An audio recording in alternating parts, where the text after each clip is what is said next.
बिफको मासु बेचेपछि मुद्दा लाग्छ 4 वर्ष कारागार छ थाहा छ तपाईँलाई भन्नु त बिप एलाउ छ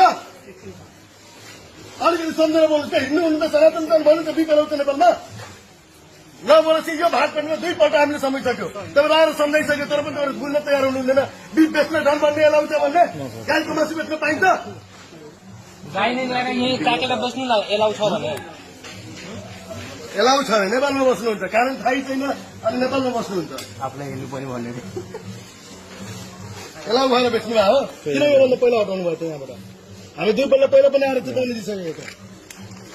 मजा खानेर बस्नुभयो तपाईँहरूले के धन थाहा छैन नियम कानून अनि भन्नु त एलाउ हेरौँ त मलाई तपाईँ मलाई कुन कानूनमा छ एलाउ छ भने देखाइदिनुहोस् म यहाँबाट गइहाल्छु ल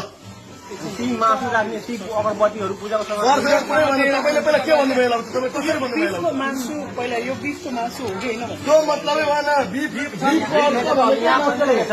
लेखेको छ नि यहाँ मिट भनेकै मासु हो सर यो फ्लेभर बिफ फ्लेभर बाइट भने हो यही हो तपाईँले अब झुकाउने सुन्नु न यहाँ